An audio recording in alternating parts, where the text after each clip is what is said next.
It's my great pleasure to introduce Roni Reiter Palmon.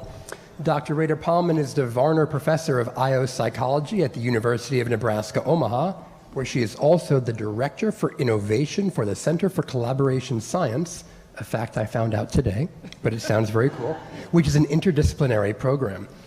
She's published very, very extensively, particularly on creative problem solving and team creativity, and has won awards for her research, teaching, mentorship. She's been very active in Division 10. She was a co-editor of PACA when it actually became successful and got a really high impact factor and took off. She's what I call an academic bilingual in that she truly bridges the fields of creativity and business and IO psychology. She speaks both languages and connects people and topics and concepts. She's been a dear friend and collaborator for more than a decade. Creativity is a notably nice field, as several people have mentioned, and Roni's kindness, humility, and generosity help set that collaborative and welcoming tone that I know many of us have felt here today. I'm very honored to introduce Roni Reiter Palmon.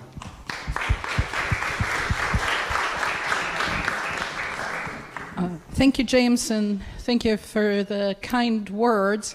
So what I'm going to talk about today will be in that same spirit of bridging psychology, business, and teams and teamwork, hopefully in some ways that will be new to some of you.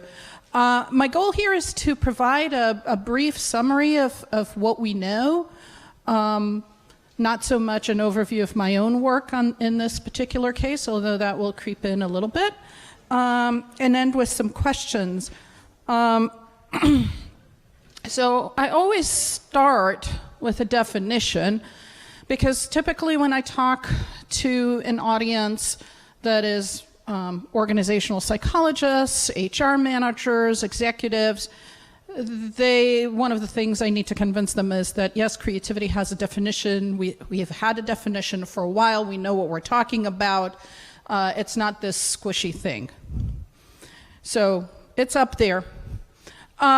But when you think about organizations, and a little anecdote from my early days when I was working on my PhD and I was in an IO psychology program, organizational psychology, work psychology program, and was telling people that I was doing creativity in the workplace, and inevitably I would get, oh, organizations don't care about creativity.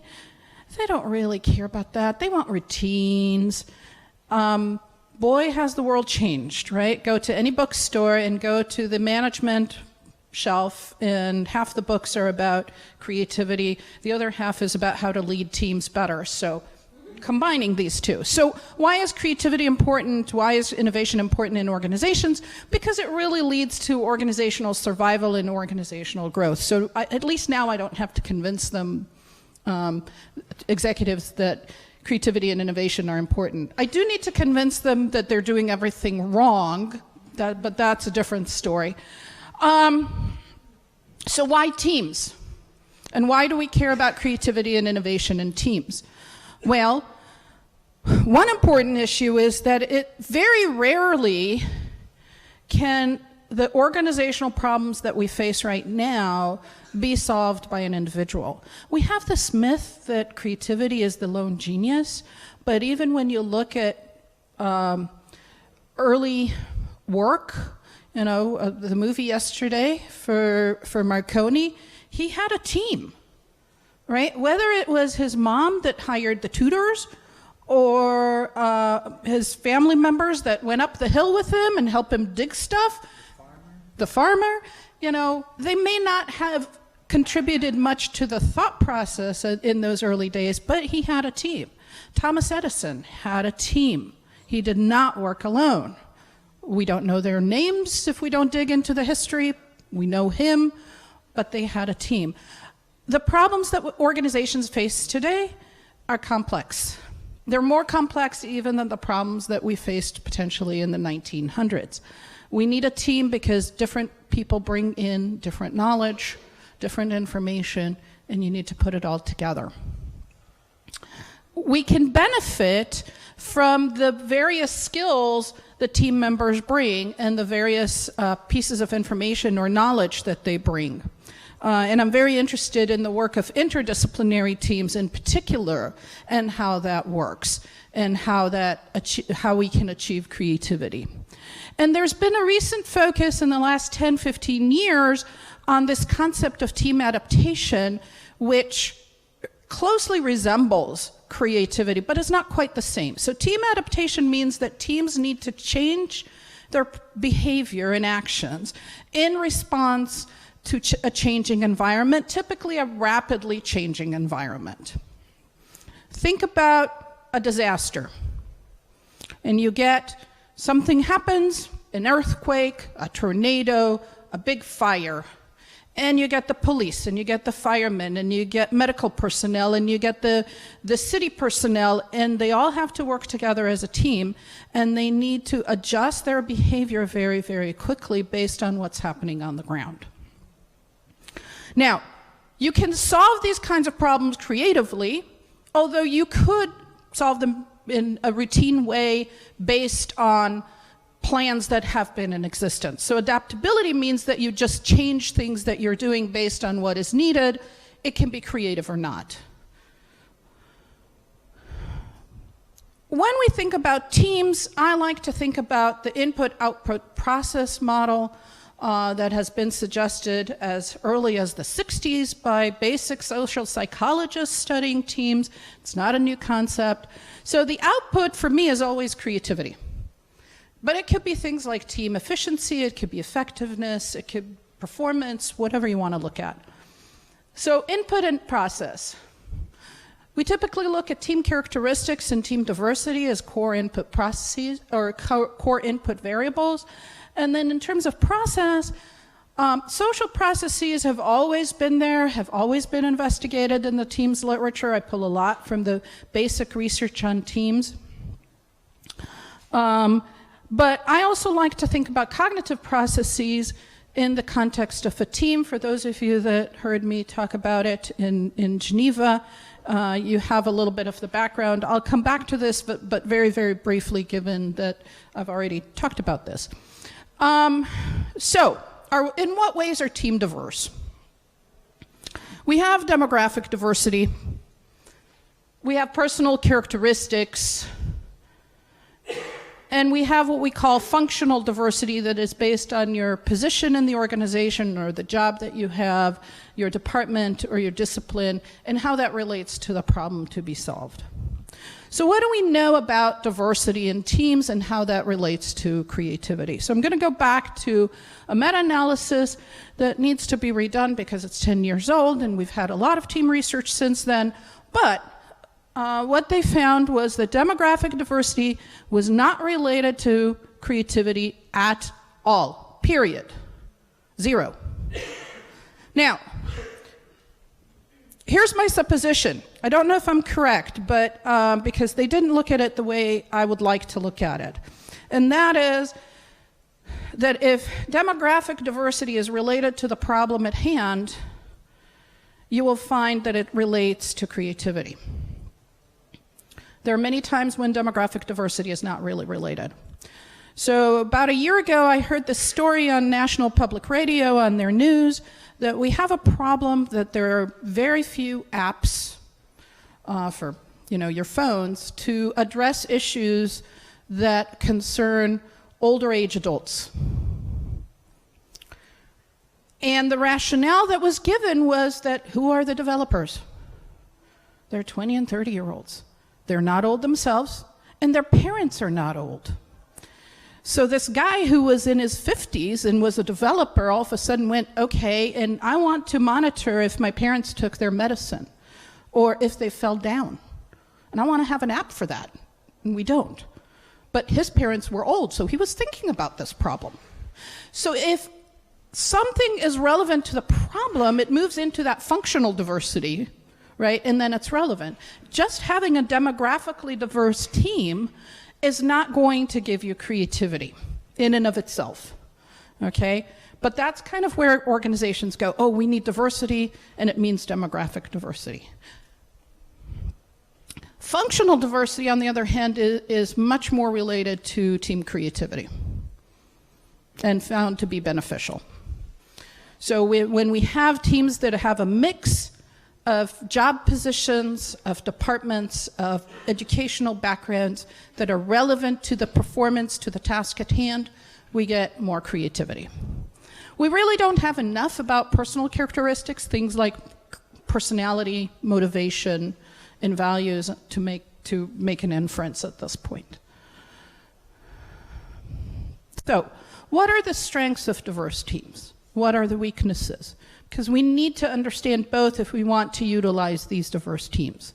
Diverse teams have access to more information, but also access to more diverse information, right? So if we think about the people sitting here in the room, yes, we're all interested in creativity, but we have educational psychologists, we have teachers, we have IO psychologists, we have cognitive psychologists, we have neuroscientists. We each know a different slice of the literature.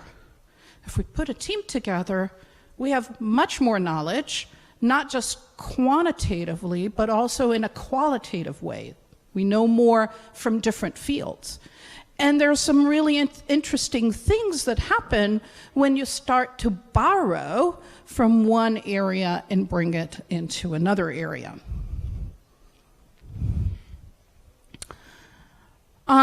So we have more perspectives as well. And that provides a cognitive benefit. We'll come back to this point. The weakness is that when we have people that are different from one another, and the research shows this, and it doesn't matter if it's demographic diversity or functional diversity, people have trouble talking to each other, communicating effectively. Right? So there's always this period where we're kind of figuring out how to talk to each other. It's a lot easier in homogeneous groups. Because we have these kinds of troubles in communication, it's hard to develop trust. And when I move to discussion about social processes, trust is at the heart of creativity in teams. But what I'm talking about here are social process deficits. So diverse teams have immense cognitive benefits, but pretty serious social process deficits. So let's talk about the role of these social processes in creativity in teams. So if you look at social processes, there's a whole, just like there are multiple cognitive processes of creativity, there's a whole bunch of process models for social processes in teams. I just listed a few there. But one of the things that you see that are common across these models are these 4 different social processes. One is this whole issue of collaboration, coordination. When you work in a team, you need to coordinate your efforts. It doesn't make sense that everybody does the same thing all at the same time, right? You need to work together to collaborate. You need to communicate with one another. There has to be trust and psychological safety, and you need to manage conflict. And those kind of emerge across all of these. So, what do we know about collaboration? So what I did here is not take a whole overview of what do we know about each of these social processes, but more specifically, what do we know in relation to creativity? So what we find is that when part of the team goal itself, right, is not just to solve a particular problem, but this is the way we do it collaboratively. People collaborate. It's amazing. You tell them that that's what you want, you reward that, you tell them this is a goal they should strive for, and they behave appropriately. We find that it's related to creativity and innovation, and potentially the reason it's related to creativity and innovation is because effective collaboration allows us to integrate the diverse perspectives that we see in these diverse teams. Right? So the whole point of having a diverse team is that we have diverse perspectives, but if we talk past each other, we're not doing anything with that. If we collaborate and work together, that's when we start to see the reward for creativity. Communication is a huge thing. And there's tons and tons and tons of research on communication. When you look at it, you can divide it into internal communication within the team and external communication, which occurs either within the organization to other departments, or even outside to the organization, maybe to consumers or suppliers or competing organizations. So external communication, in the meta-analysis that I talked about before, was one of the strongest predictors of creativity and innovation in teams. Why?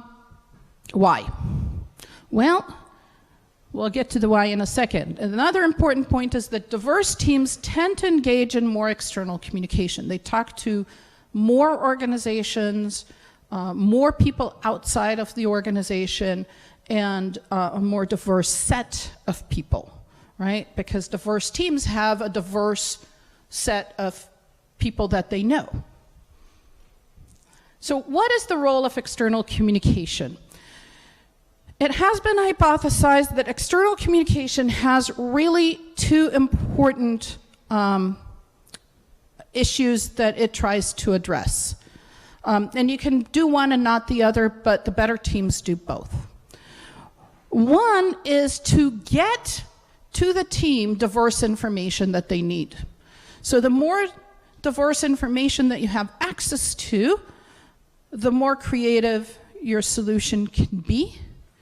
And diverse teams that communicate with a diverse audience externally will have access to that diverse information. We see some of the support for that with the notion of weak ties. So if you look at sociological research and talk about strong ties and weak ties are, strong ties are the relationship I have with people that I work more closely with. A weak tie would be maybe somebody that I met today at this conference, never talked to before, and I gained some information, and that's it, right? What we're finding is that weak ties have a much stronger impact than strong ties.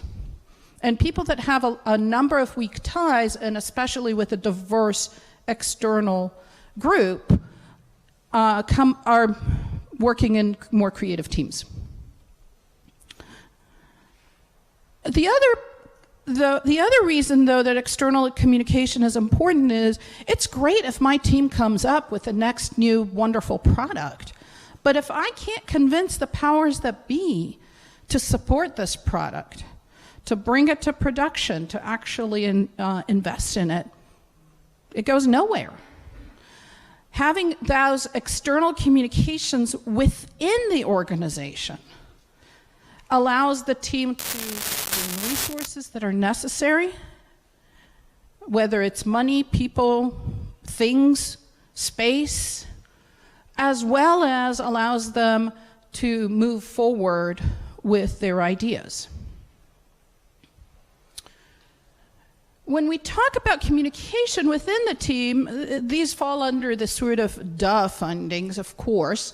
Collaborative communication is related to improved creativity. Negative forms of communication are related to lower creativity, right? So that's not a huge surprising finding, but as a scientist, it's always good to have empirical evidence. Okay. Trust and psychological safety. I have to say that I think psychological safety is one of my new favorite constructs. If you're not familiar with the term, take a look at Amy Edmondson's work. But what psychological safety means that the team members are willing to take risks within the team, be vulnerable. Think about this for a second. When you propose a creative idea, right? In a team, what's your worst fear? That other people will make fun of you? Right? And when you have an atmosphere of psychological safety, you don't feel that because nobody will make fun of you. Okay, you can be vulnerable. So Yes, absolutely. So not surprisingly, we find that psychological safety and trust are linked to creativity and innovation. It is linked to team members' willingness to discuss information openly. One of the other things that I do, and one of the other hats that I wear, I do some research on patient safety and teamwork in hospitals and other, medical doctors with other health professionals, and we find that that's, when you have psychological safety, that's the time when the nurse feels okay to say, doctor, you're almost ready to operate on the wrong part of the patient. Really important for the safety of the patients. So it's not important just for creativity, but it is linked to creativity very strongly. One of the other interesting things is that when you have low trust, any ambiguous information tends to be reviewed or viewed in a negative light, right? So if I hear something and I'm not quite sure if this is good or bad or what it means, if I don't trust my team, I'm going to interpret this in the most negative way possible. So low trust or high trust will have an effect on some of the other processes as well. So let's talk about conflict, because it is related to trust and psychological safety, right? So if you have high conflict, or if you have low psychological safety, it's probably likely that you will have high conflict as well. They're related. The team conflict literature differentiates broadly between task conflict and relationship conflict. Task conflict is, I don't like your idea. Relationship conflict is, I don't like you. Okay? Sometimes it's hard to differentiate, but the reality is that they're very different. And the hypothesis has been that task conflict is likely to be beneficial for creativity, because when we have disagreements about how we do stuff, no, I think we need to do it this way. I think we need to do it another way. Maybe we'll find a common way or a way that allows us to come up with a more creative idea in the end. And what we're finding is that the results for task conflict tend to be mixed. Sometimes it's positively related to creativity. Sometimes it's negatively related to creativity. Sometimes there's no relation. Relationship conflict, by the way, is always bad. Okay? Relationship conflict always hinders creativity. So what's going on with task conflict? DeTrue in 2006 suggested and found a curvilinear relationship with creativity. What does that mean? So too little task conflict is not good for creativity. We're basically kind of accepting things as they are. We're going with either a dominant person or a dominant solution. We're doing it the same old. We move a little bit, we get to moderate levels of conflict, the team is actually engaged, we're talking about this, we're disagreeing, but we're finding a way out of it, and we're solving the problem in a creative way. You get to too much conflict, it becomes personal conflict. And now you can't differentiate between the task conflict and the personal conflict. So too much task conflict bleeds into the personal conflict, into the relational conflict. So, just a little bit of an overview of social processes. One of the fascinating things when I started to get into social processes was realizing how interrelated they are. So we have different names, and we have different constructs, but they influence each other to a great extent. Like low trust can lead to conflict. Communication, you can't have trust and psychological safety if people are not talking to each other, so they're related. But when we have psychological safety and trust, people communicate more with each other and in better ways. You can't collaborate without communication. So all of those are related. for science sake, we try to separate them, but the processes are interrelated, which makes it very difficult sometimes in research. So let's talk a little bit about cognition. So when I started to get into team creativity about 15 years ago, what struck me was that the discussion about cognition was all about social cognition, meaning that the cognitive aspect that team researchers took was how individuals and teams think about teams and teams processes, right? So what we talk about when we talk about team cognition is, what do team members know about the team? For example, what are the norms for appropriate behavior? What do they know about team members?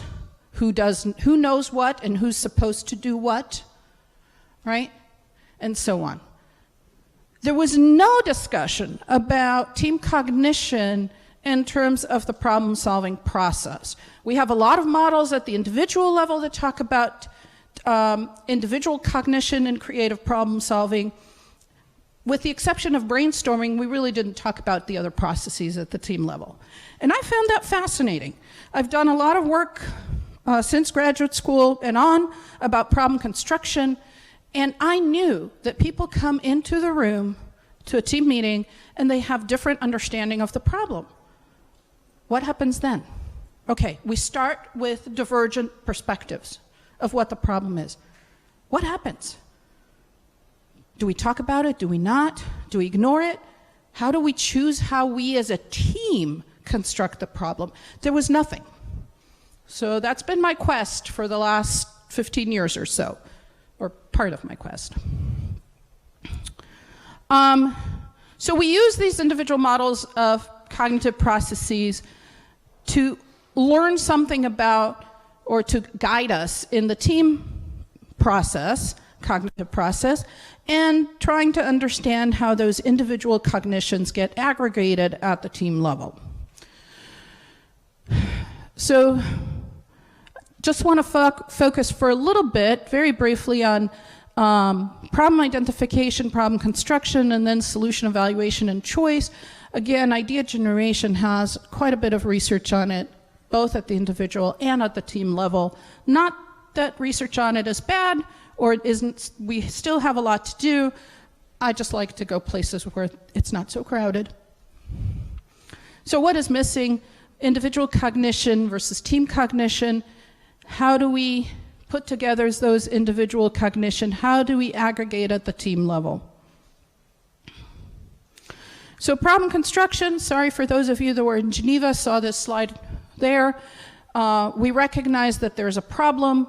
We identify parameters of the problem. We figure out what it is that we need to solve for. And it's based on past experiences. So when we solve a problem, we mentally represent what we did in a schema, problem representation, and it includes goals, constraints, information, and procedure, and it's typically applied automatically. So we don't even know that we're engaging in this process. We just jump into a solution. Now, how do teams construct problems? Well, we could talk about the fact that particularly in homogeneous teams, we might see the problem in the same way. No problem. We agree. Even if we don't talk about it, we agree. But we could have different constructions, which Cronin and Weingart referred to as R-gaps, gaps in representation. And we know that large R-gaps lead to lower creativity because there's less integration and increased conflict. Here are our social processes again. But they can lead to creativity and better creativity, higher creativity, if our differences are discussed. So how do we make people talk about their problem constructions when it's automatic? We instruct them to do that. We tell them, talk about how you define the problem before you solve it. And what we found in our study that was just recently published is that teams that engaged in problem construction were slightly more original, but more importantly, it affected social processes. It affected conflict, which is pretty amazing in a lab team that's there for about 20 minutes. I think the mean was like 1.5 and we on a 1 to 5 scale, and we still found significant differences. And they were more satisfied with what they did, the outcome they reached, and the process they used. When we talk about idea evaluation, teams need to make a decision whether to choose a particular idea, reject an idea because it's not workable completely, or refine it. We're suspecting that the standards for evaluation come from the problem construction stage, right? So if you say, okay, I have a particular goal for my problem solving, I want to solve for this goal, well, it would be good at the idea evaluation stage to actually check if you solved for that goal. We know that domain can influence the process, so what we think is important, for example, for art, is different from science. We find that evaluation at different stages of the process matters. So when you start early, it seems to have a more cumulative effect. You could evaluate too late. So if a team already decided on a solution and then you try to force them to evaluate their previous solutions, they get mad at you. Right? We already made a decision. Why are you wanting us to look back at all these solutions? When we tell people to choose creative ideas, interestingly, they choose more original ideas, but a lot of times what happens is that quality suffers. So they choose ideas that are high originality but lower quality. And I think it's partly because some people or many people that are not creativity researchers, confuse creativity with originality. We find that in many cases, there's no difference between a nominal group, meaning that if I just randomly put 3 people together, and they work independently and then I pool the results, versus an interactive team, which is pretty scary, because the whole point of a team is that the interaction gives us something that the individual work cannot give us. Teams are not particularly good at selecting creative ideas. In our own work, we found that 25 to 35% of the time, teams choose ideas that are not good. And I'll leave it at that. And those of you that want more information can talk to me later. However, teams never purposefully choose a bad idea. They think they're choosing good ideas. So evaluation accuracy matters. If they evaluate these ideas correctly for quality and originality, for creativity, they're more likely to choose a creative idea.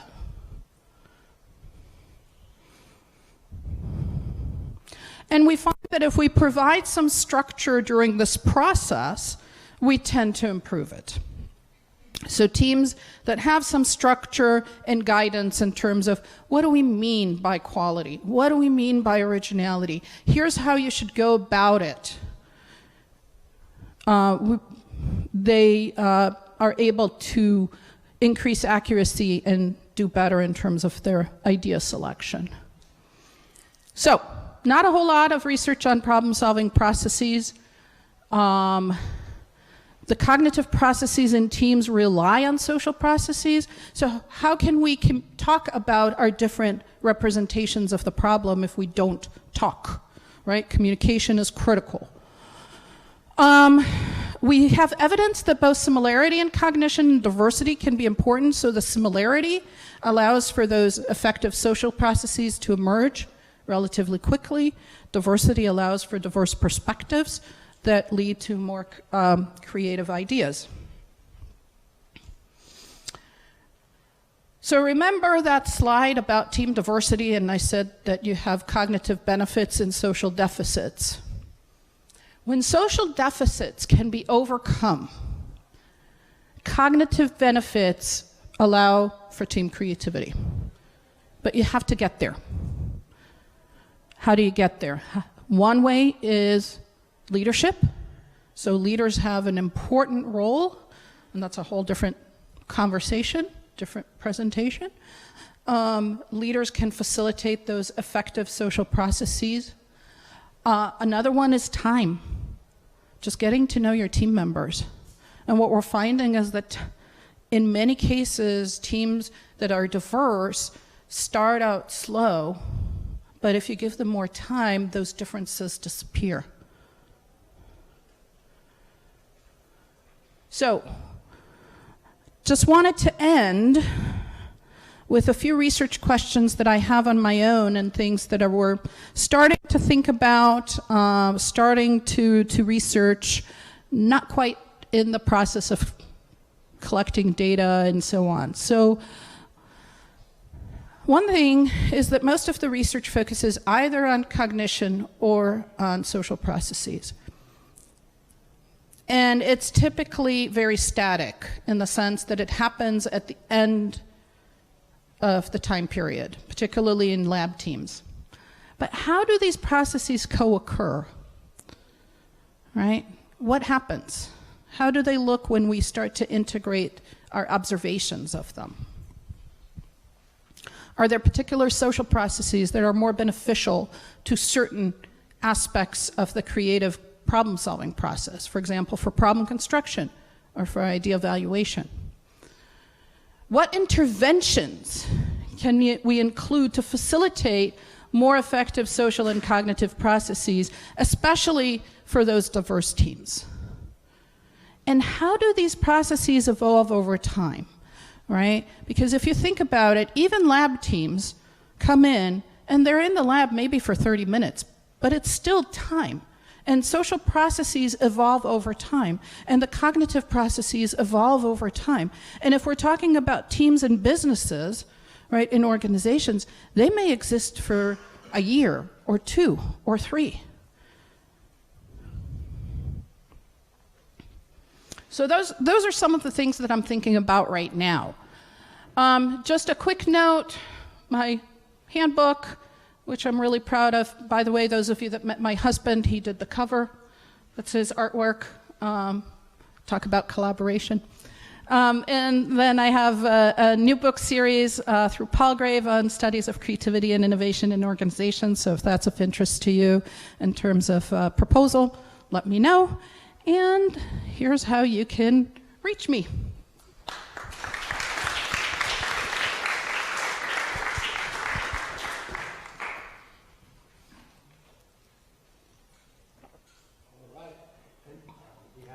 For questions?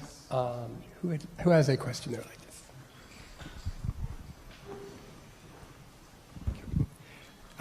It's just a kind of joke, okay? Because is there something to question about? Okay, just to congratulate you, okay? It's very nice, and I'll be searching for you later. Okay? Terrific. You're passing it to me directly? I didn't, but I can say something very quickly to congratulate you, Roni, but also thinking a bit about the intersection between the social and the cognitive.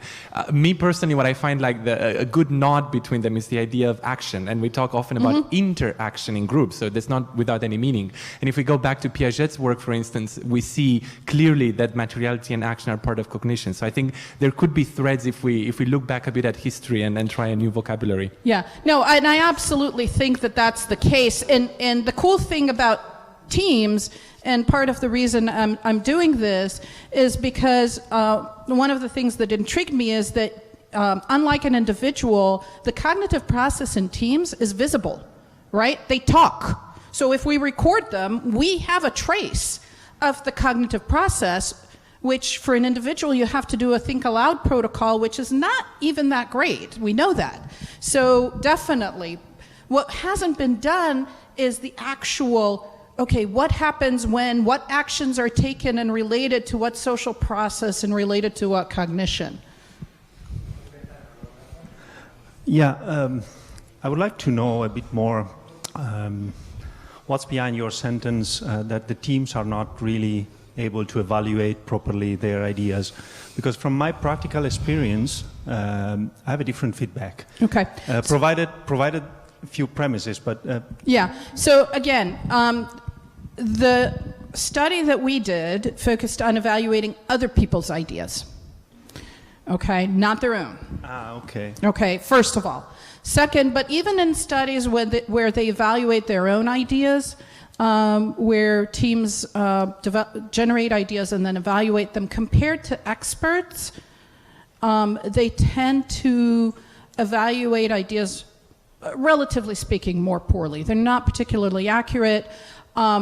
In general, they prefer not to choose creative ideas. It's too risky, too novel. I'm too worried about what the outcome will be.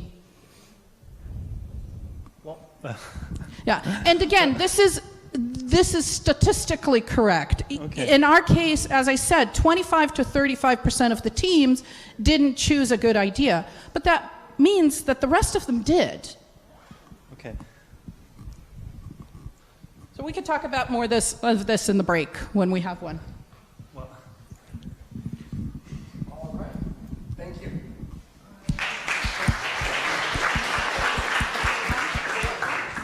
Giovanni, I have a question. I Okay.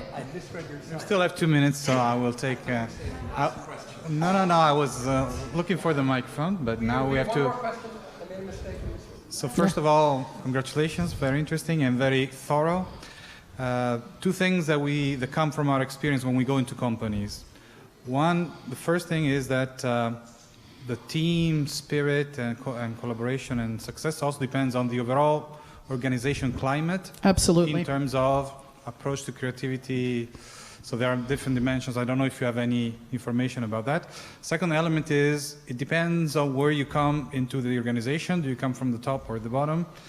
Usually more successful if you come from the top. So if the CEO introduces you into the company, then it's easier to have teams that collaborate successfully, and sometimes at least. So I don't know if you have any experience in that sense. Absolutely. So this is the part where I kind of skimmed over and I said this is a different topic. So this whole notion of organizational culture and leadership is incredibly important for organizational culture. Leaders set the tone, right? So if you have a leader, whether it's the CEO or the leader of the team, that models safety, right? So when you say something kind of out of the blue, they don't yell at you, right? And they go, okay, this is a good idea. Let's explore this a little bit.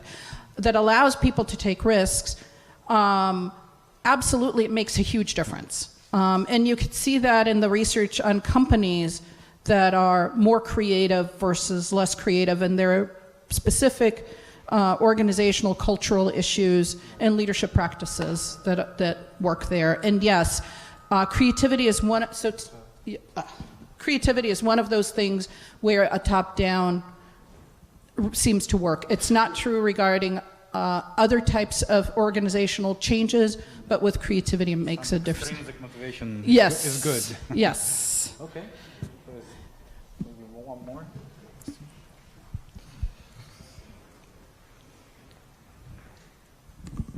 As part of your statistical study, did you break down the stages at which you were asking those questions? For example, if you're in the innovative process in a company, as opposed to a general, well, I find that we kind of hit the status quo moment, or we hit the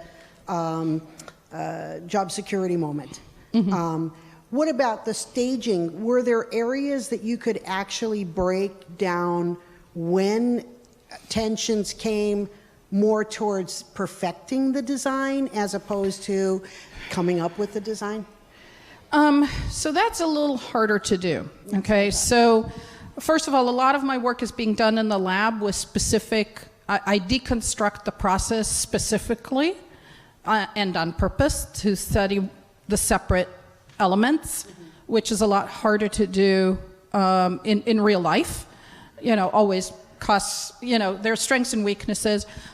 When we look at organizations, there are some studies. My particular favorite is a study by Sarah Harvey and Cow in ASQ Administrative Science Quarterly, where they actually went into teams took notes at team meetings, and they found that depending on the team, they found a number of different patterns of interaction between ideation and evaluation. And so some teams went idea, evaluate, idea, evaluate. Other teams went ideation, ideation, ideation, evaluation, evaluation, back to ideation, back to evaluation, and so on. So if you're interested in that, I would recommend looking at that paper. So.